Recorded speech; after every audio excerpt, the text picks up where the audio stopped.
Então, é bem complexo, né? Quando a gente pensa genocídio e necropolítica, essas palavras andam juntas, né? Quando Mbembe ele pensou necropolítica foi em uma crítica, né? Uma crítica só não, mas uma expansão do conceito de biopolítica de Foucault.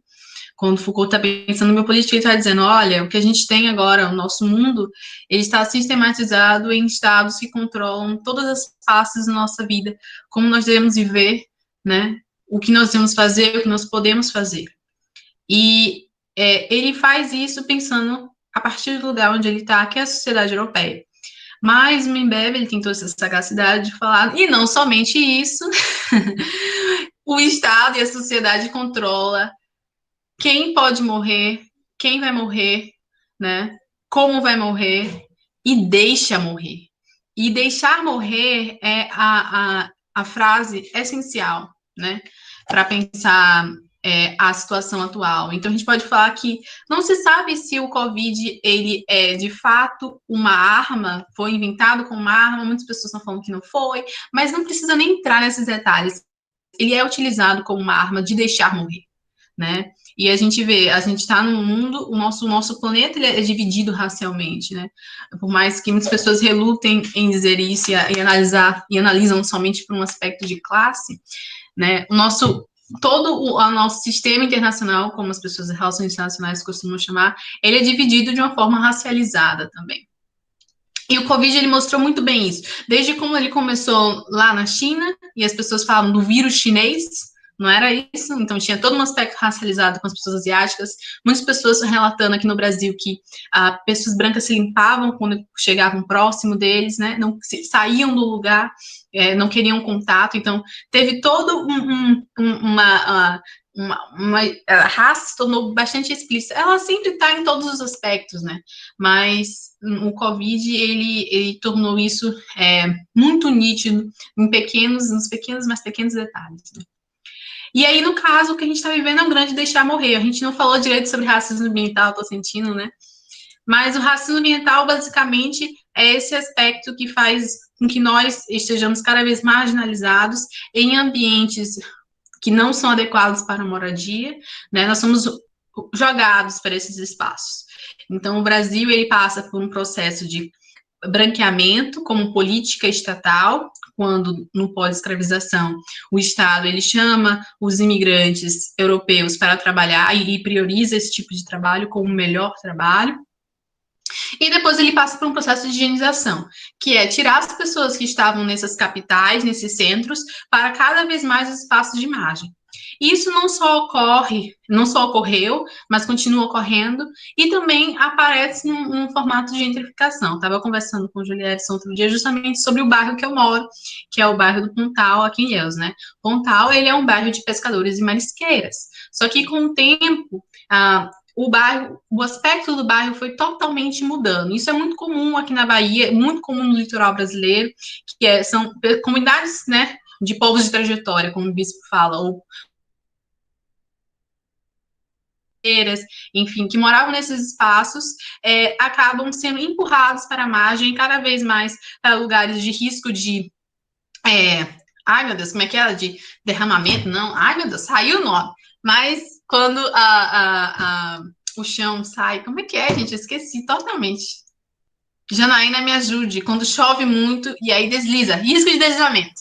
Com risco de deslizamento, que isso é muito comum em Salvador, principalmente nas grandes capitais, pessoas que acabam morando nesses espaços como morro, enfim, e aí tem esse grande risco, né? Locais que é mais de difícil acesso ao centro e aos locais de trabalho, que faz com que pessoas tenham que enfrentar jornadas enormes, né, em ônibus e a pé, né?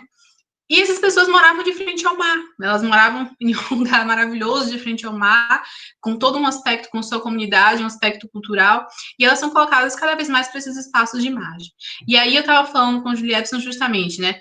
Pensem bem sobre essa frase. Todos os meus amigos, né, por exemplo, de Salvador, que não estão com Covid, eles estão com chikungunya ou dengue. E isso é marcado justamente porque as pessoas moram em locais, né, onde ai meu Deus, os mosquitos, eles proliferam mais rapidamente. Você tem esgoto céu aberto, você tem pessoas que deixam os vasinhos com água e tudo mais. Então, são todos. A população negra ela passa por um genocídio histórico, desde quando os africanos e africanas foram trazidos, traficados, né?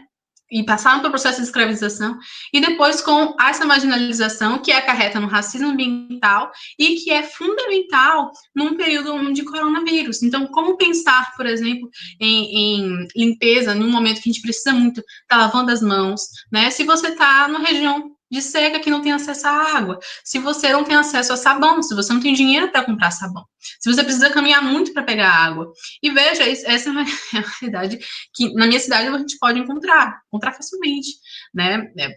Ilhéus é uma cidade do interior que, assim, a maioria das casas não tem a estrutura de esgoto, né? Isso é muito comum na cidade, todo mundo age como se não estivesse acontecendo, mas isso se agrava no sentido de que muitas pessoas utilizam na cozinha a água da rua, né? Isso eu apresento na minha dissertação, como é muito comum as pessoas usarem água da rua, então passam por momentos do dia onde não tem água na torneira. Então, imagine, uma situação onde a gente precisa estar lavando constantemente a mão, não ter água, que é um processo básico, e agora a gente está passando por um processo de privatização da água, né?